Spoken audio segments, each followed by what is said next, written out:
ইকবাল বাংলাদেশের ক্রিকেটে যেন এক কিংবদন্তি। এসেছিলেন ক্রিকেটে রাজ করতে, আর করলেনও তাই। দীর্ঘ কেরিয়ারে তিনি ছিলেন অপ্রতিরোধ্য।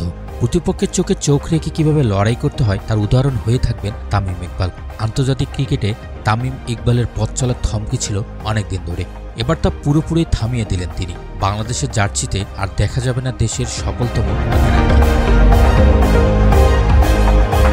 তামিম এখন শুধুই অতীত, তবে তিনি থাকবেন অর্জনে এবং গর্জনে। তিনি যা কিছু অর্জন করেছেন আর যা দিয়েছেন বাংলার ক্রিকেটারকে, তা হয়তো সারা জীবনে মানুষের মনে খোদাই করা থাকবে।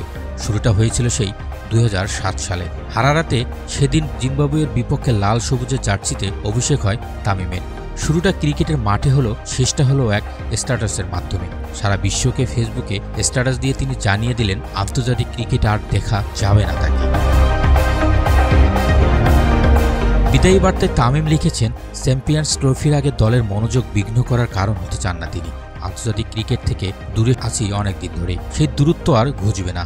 আন্তর্জাতিক ক্রিকেটে আমার অধ্যায় শেষ। অনেকদিন ধরে এটা নিয়ে ভাবছিলাম। এখন যেহেতু সামনে চ্যাম্পিয়ন্স ট্রফির মতো বড় একটি আসর, আমি চাই না আমাকে ঘিরে আবার আলোচনা হোক এবং দলের মনোযোগ ব্যাহত হোক। 3 সংস্করণ মিলিয়ে 391 ম্যাচ আর 15,249 রান নিয়ে শেষ হলো তামিমের ক্যারিয়ার। বাংলাদেশের ব্যাটসম্যানদের মধ্যে আন্তর্জাতিক ক্রিকেটে তিনি দ্বিতীয় সফলতম। 15,300 রান নিয়ে সবার উপরে মুশফিকুর রহিম। এছাড়াও অনেক রেকর্ড অর্জন ধরা দিয়েছে তার গৌরবময় পথ চলায়। ব্যাটিং মাইলফলকের অনেকগুলোতে তিনি ছিলেন দেশের প্রথম। আন্তর্জাতিক ক্রিকেটে অনেক স্মরণীয় মুহূর্ত দেশকে উপহার দিয়েছেন তার এই ব্যাট। 2023 সালের সেপ্টেম্বরে দেশের মাঠে নিউজিল্যান্ডের বিপক্ষে ওয়ানডে সিরিজে বাংলাদেশের জার্সিতে শেষবারের মতো মাঠে নেমেছেন তিনি। সেই সিরিজের পর ওয়ানডে বিশ্বকাপের দল থেকে নিজেকে সরিয়ে নেন তিনি। এরপর আর ফেরা হলো না আন্তর্জাতিক ক্রিকেটে। টেস্ট ক্রিকেটে তিনি শেষবার খেলছেন 2023 সালের এপ্রিলে আয়ারল্যান্ডের বিপক্ষে।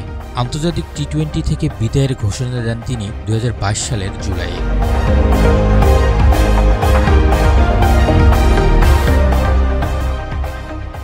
2023 ওয়ানডে বিশ্বকাপের আগে অভিজ্ঞতার হৃদয়ে যে চোট লেগেছিল তামিমের, সেই ক্ষত সরেনি এখনো। তারপরও ভক্তদের ভালোবাসা আর নিজের ছেলের চাওয়ার কথা ভেবেছিলেন তিনি। তবে শেষ পর্যন্ত সিদ্ধান্ত তিনি বদলাননি।